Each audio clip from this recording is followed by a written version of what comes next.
Okay, we're gonna put a fly front zipper into this already prepped sample with on-seam pockets.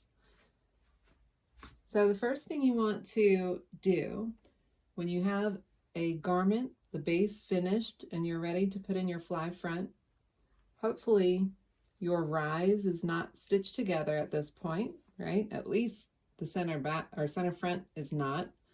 But the best thing is if you have the center back separate and the center front separate, and you can serge each one of these seam allowances separately. So you'll have the front right and front left serged down the rise, just the crotch seam, and you'll have the right side of your back and the left side of your back serged separately. And the reason is, one, you can press this open, which looks really nice and flat. And also, when you start getting your zipper pieces in here, your assembly, you can't access the seam allowance to serge just the seam allowance of the pant at a certain point. So you want to prep that by serging each one of these separately. These have to exist separately, so serge at least the front separately. So let's just pretend that these are serged. The second thing you want to do, you need to know how long your opening needs to be. So for our sample, this short is at the natural waist.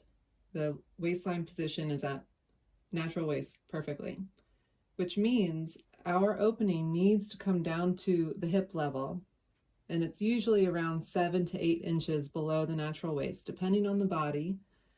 But universally, typically it's around 7 inches, and that's what we say. 7 inches below natural waist is where your zipper needs to open to allow a pant or a skirt to get over the hips. So our opening is 7 inches long. We also have a 1/2 inch seam allowance on here. So I want to measure down from this top edge 7.5 inches on this center front rise seam. And just make a little pencil mark or a notch if you want. This rise already has a notch on center front, but we are dropping down a little bit below that. So I made a mark here, and I unstitched the sample to be stitched from that point all the way down to the bottom of the rise. So indicate where your opening is and then stitch the remainder of your rise, your center front seam, all the way down. Now remember, this sample is already completed to a stage that wouldn't normally be if you were putting in a fly. It's much easier if you have things in a flat state, but it will still work like this. Okay, so rise is serged separately, and the opening has been established by stitching the remainder of the rise. There's a couple other things that you need to prep before you can start putting your fly assembly into the center front. One is the zipper. So we know that our opening is 7 inches long, and if you're working with a zipper that you buy at the store, you're going to have stoppers on the top and bottom, and the length of the zipper is measured between those 2 points. Not the top of the tape to the bottom of the tape. It's the stopper at the top and the stopper at the bottom. So if you have a 7-inch zipper, that will do for a 7-inch opening. If you work with zippers that are by the yard, then you're not going to have hardware at the top or bottom, and you don't need it there, but it is easy to let the slide or the zipper head come off completely. So I like to put a little safety pin right close to one side of the coil, and that's going to stop it from going off the top.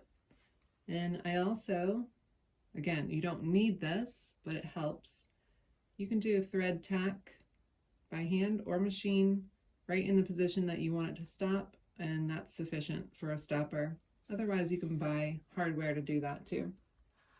So the length of this zipper, I do want it to be a little bit longer. If you're shortening a zipper that's pre-made, you're going to have the top of your zipper tape and hardware for the top stopper. And then you likely, if you have a zipper that's longer than you need, you'll need to shorten it. Let's say we had a 9-inch zipper. All you want to do is place one of your pattern pieces. So this is the fly facing, and I want to line the top of my zipper tape up to the top of my fly facing, and my stopper can be about where the facing ends, and that's completely fine. And then you can just trim off the rest of it, leaving a little bit after your handmade stopper right there. So you have your zipper length. That's great. Perfect. Now our other two pieces that make up the zipper assembly, we have the fly facing and we have the shield. We're doing a right over left closure for this. So what that means is, one, it's a traditionally women's wear closure, right over left, versus a left over right, meaning men's wear closure, or universal closure. So if you look at your jeans, that's going to be a left over right closure. So what does right over left mean? The closure that we're doing for this sample, right over left. It means that the right side, the wearer's right side, is going to finish off right at center front, and it's going to overlap the left side, which will house the extension. So if our wearer's left side has our extension, our facing is going to finish off the right side and lay right on top of that. So it's a right over left. You can remember what piece the shield is because it is always on the bottom, closest to the wearer. It's shielding the wearer from the zipper hardware. And so it's an apt name for that. It's a shield. The other thing that helps you remember is that this is double layer. We have 2 layers to this shield, and that is stronger. It makes sense that it's the shield. It's going to protect the wearer a little more than a single layer. So all of that sort of helps you remember what the shield is, what it's doing, and where it exists. It always exists on the underside of your closure. So if we're doing a right over left, shield will exist on the left. To prep these pieces, the shape of the fly facing, it is usually this J shape because there's a very typical or conventional top stitching that goes with that shape. The shield, however, has a lot of different shapes it comes in.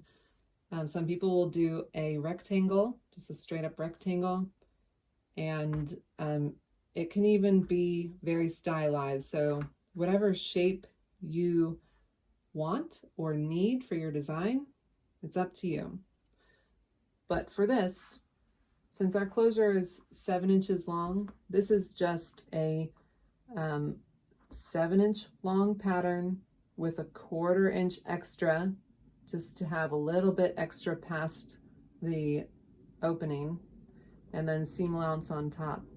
So all in all, this is a 7 3/4 piece height for a 7-inch opening.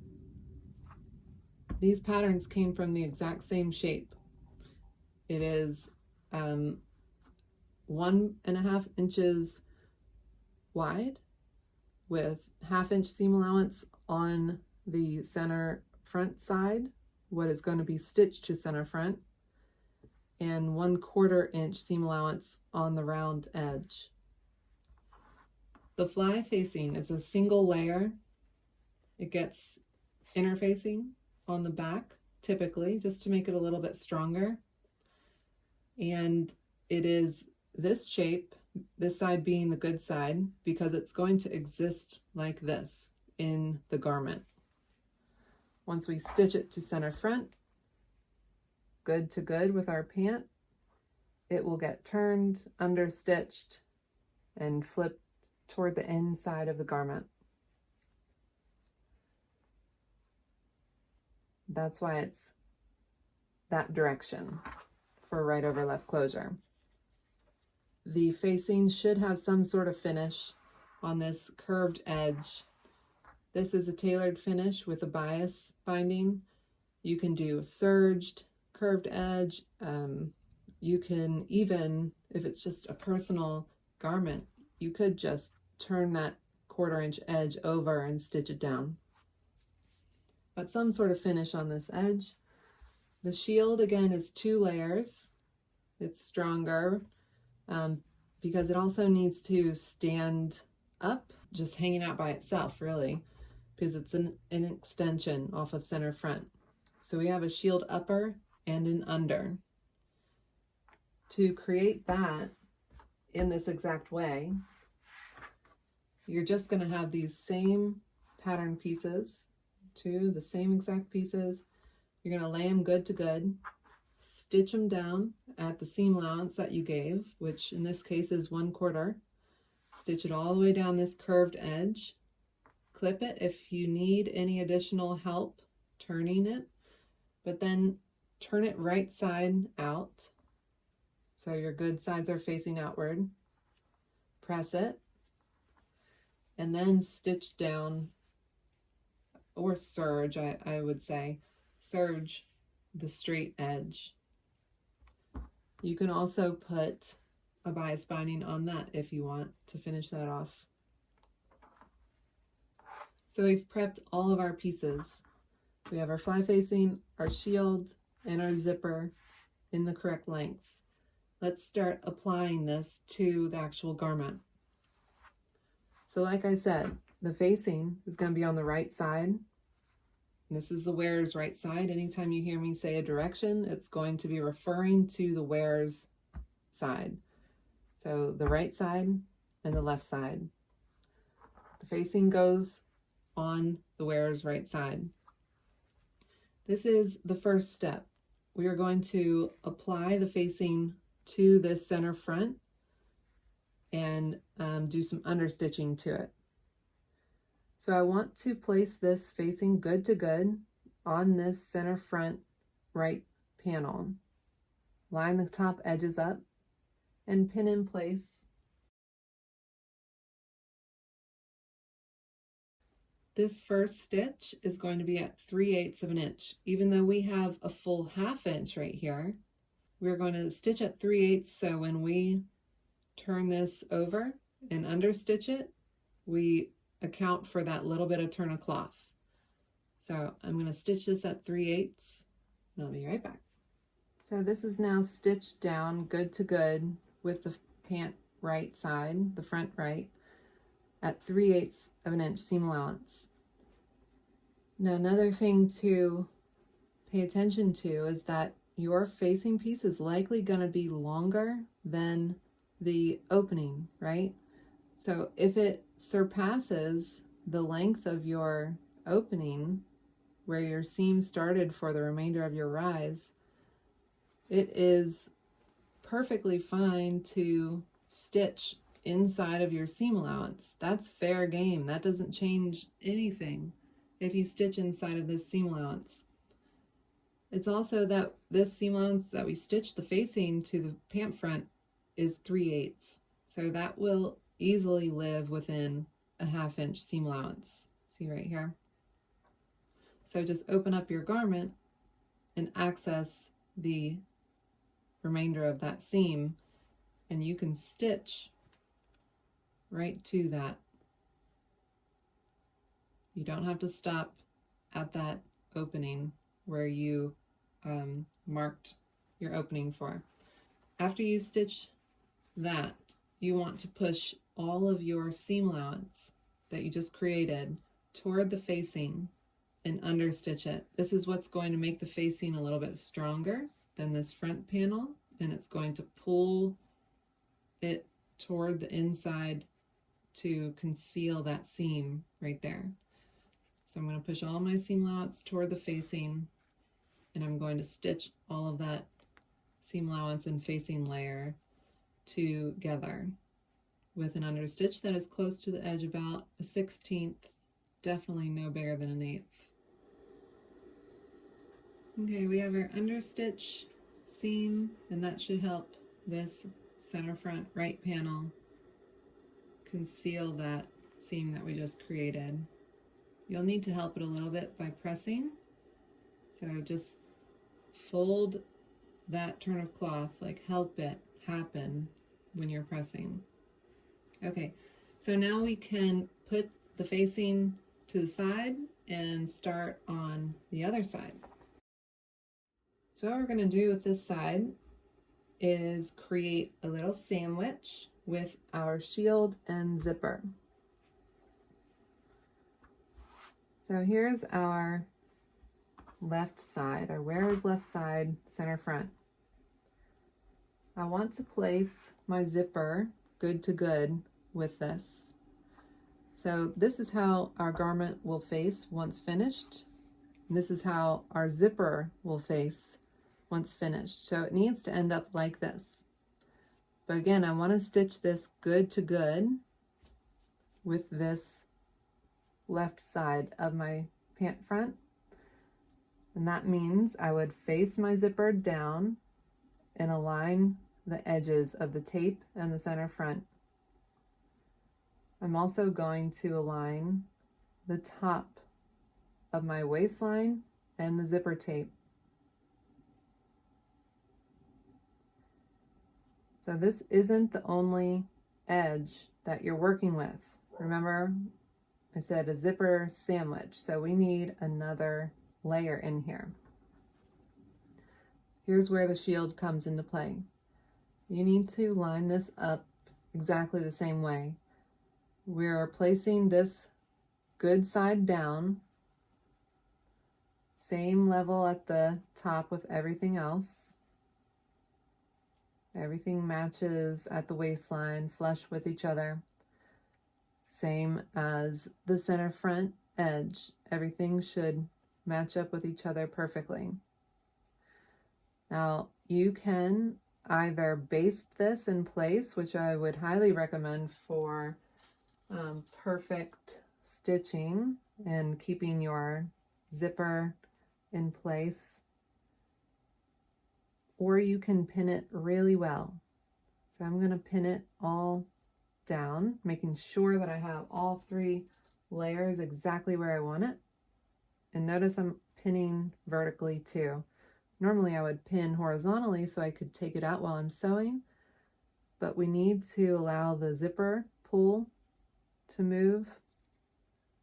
And if you have horizontal pins in your zipper coil, then it's not going to allow that.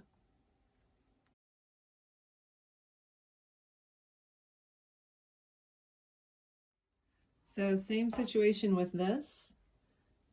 You have excess that goes past the opening that you created. So stitch this on the seam allowance side.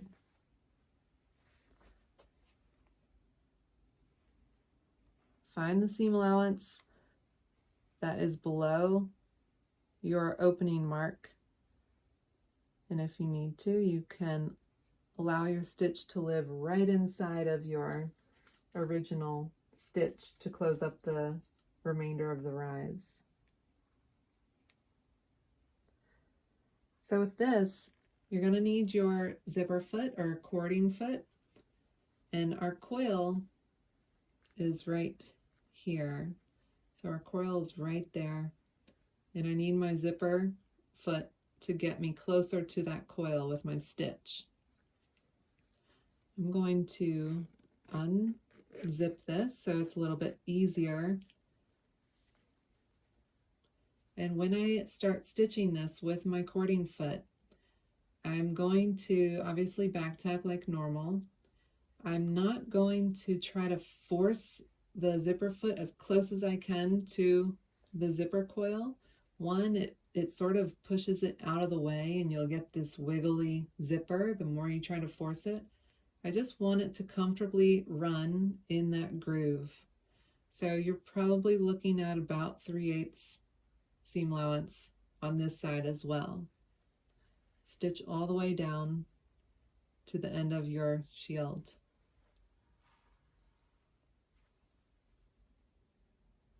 Okay, we stitched that down right next to the coil. Everything good to good. The zipper in the middle. And it's going to be pretty close to it.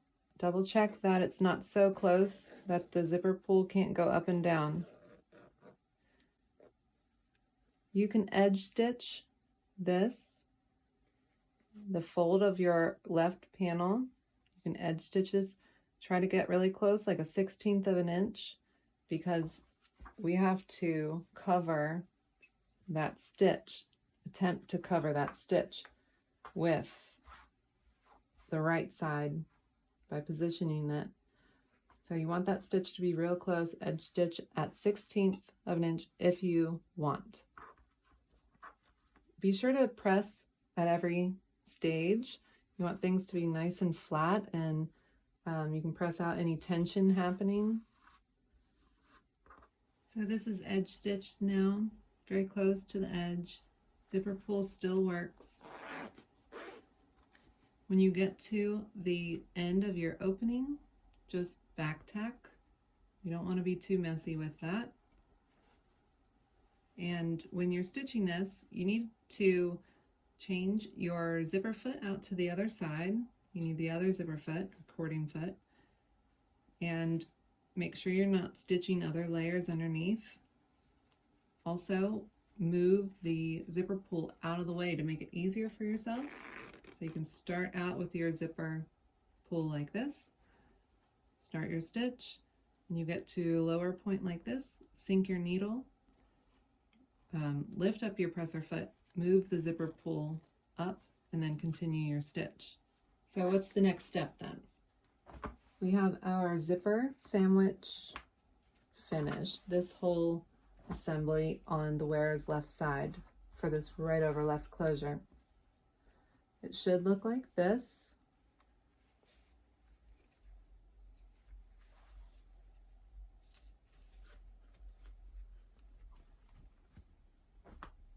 So now it's coming together. Remember, the facing lives folded in on itself. Even though we stitched it good to good right here, it folds in on itself to finish that right side center front. It's going to live like that. The shield lives like this, extended past center front. So the next thing we need to do is attach the facing to the other side of this zipper tape.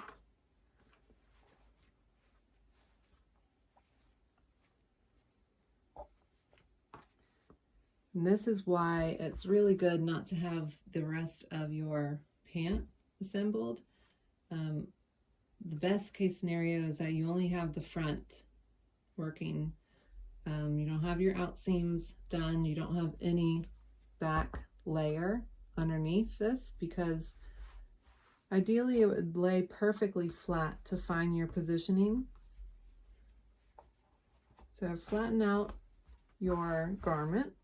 Let it lay perfectly flat.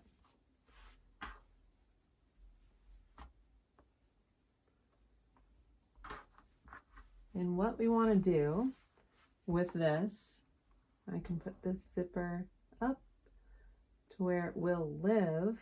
Remember, we have 1/2 inch seam allowance up here. When we put our waistband on, which you have to finish your fly completely before you put your waistband on. So our waist seam is going to be right here. So our zipper pull is going to live about right there when it's closed.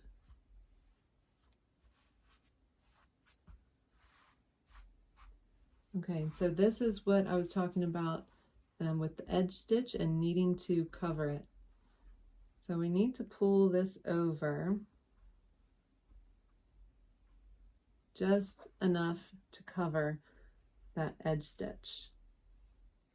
We don't want to pull it over massively, that's too much, but we should have just enough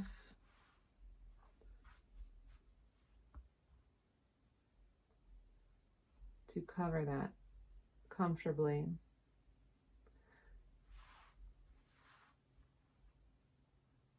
So we want something like this. So this position that we are finding, when we stitch this facing piece to that other side of the tape, it will keep it at this position for us, especially when we get our top stitch in afterward. So at this point we have our position. I'm happy with this. Now I need to lift this up carefully. So again, not good to have my outseams done or a back on here right now, because I need to get inside here. I don't want to pull or adjust where my zipper tape is laying in relation to my facing. So hopefully you can see this okay. But what I'm doing is I'm maintaining this position. I've got my hand on these layers right here, holding it. And I want to find where this zipper tape needs to be on my facing to allow us to have this little bit of overlap. And I'm just going to pin my facing together with the zipper tape.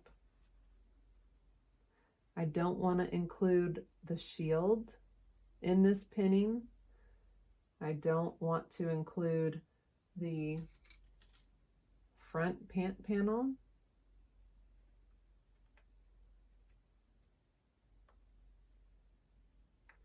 I'm going to pin one area at the top.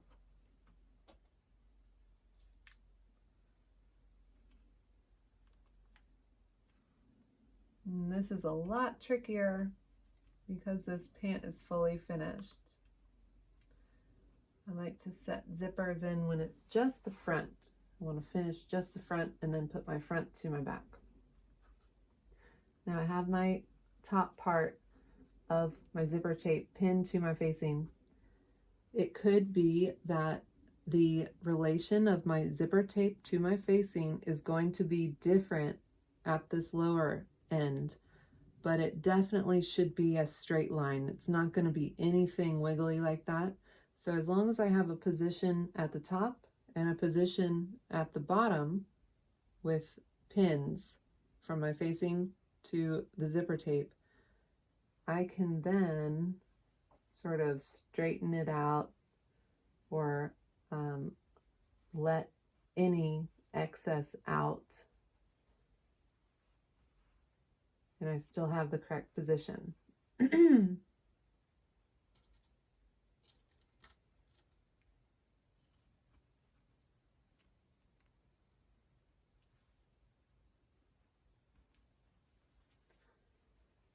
Okay, so let's see what this looks like.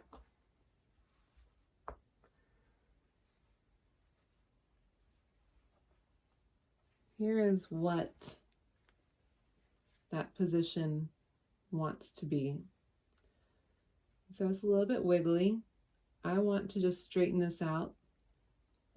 And it looks pretty parallel actually. So what I'm going to do, and I remember this zipper tape being a little bit lower on this side. I think I cut it that way. But if you have a house or a store-bought zipper, then your zipper tape top edge is going to be even with each other. So yours should also match the top of your other side of your pant. And I'm just going to re-pin this keeping it in that same position, and I'm just pinning the tape to the facing, and I'm making sure that I have a flat and equal relation between the facing and the zipper tape.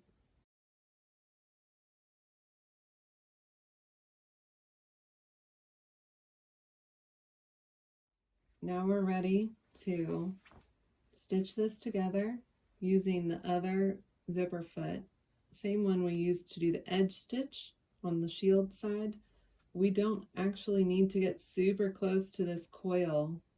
You can just stitch sort of close to it because this position is going to mostly be held in place by our position to the facing and the facing's top stitch to the pant. Then it can't go anywhere. So I'm going to go down this tape, stitching sort of close to the middle of this zipper tape, and I'm going to go all the way down to the end of my facing. You shouldn't have any other layers in there, just the facing and the zipper tape. Zipper tape is stitched down to the facing, and the stitch is about right there, sort of in the center. So let's see when I zip it back up if my position was correct and if it stayed while I was sewing.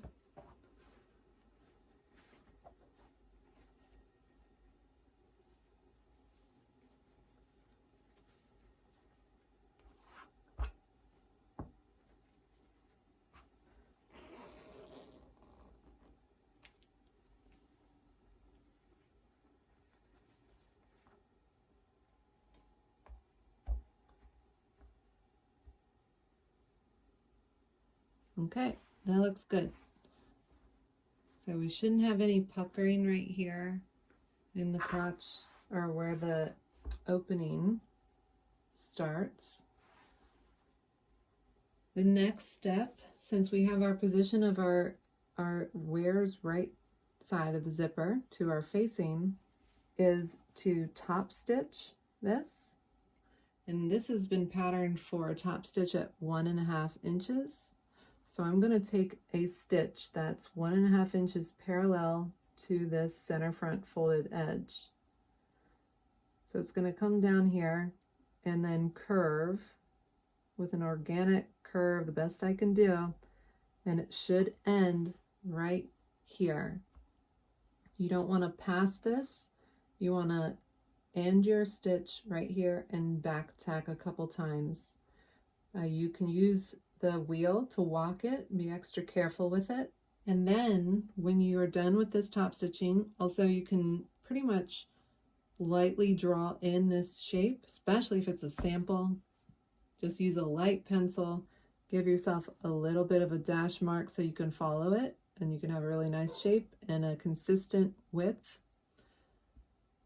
And when you finish with that, you're also going to need to tack this together. So with the top stitch that you do, you want to undo this. You're going to get this shield out of the way.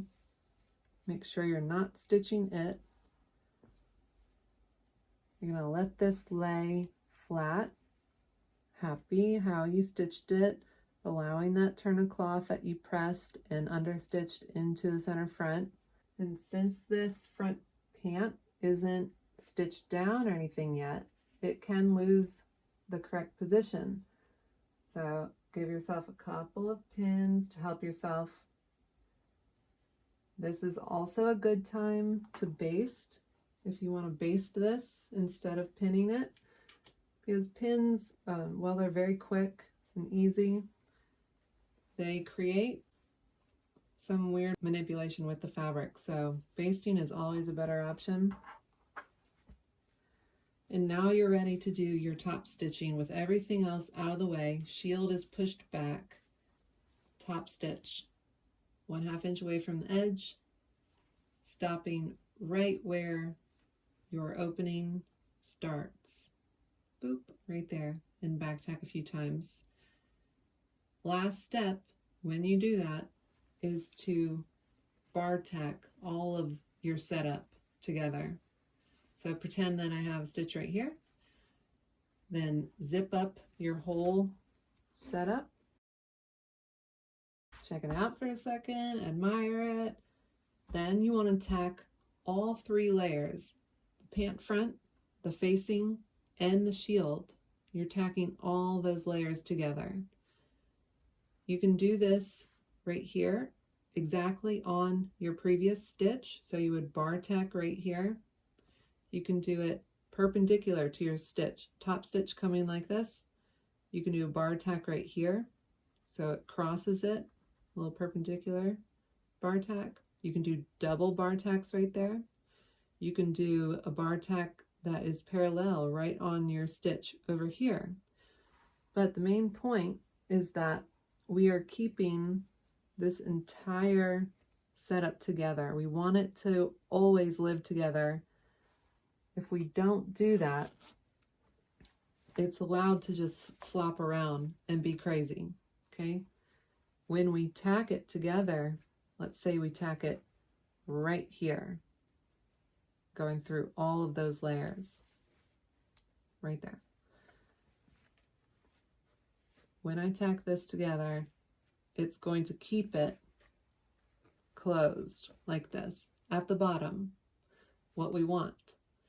So look at your pants that you have, any type of tailored pant, even your jeans, you're gonna have tacks right there to hold all your layers, shield, facing, and pant front in place.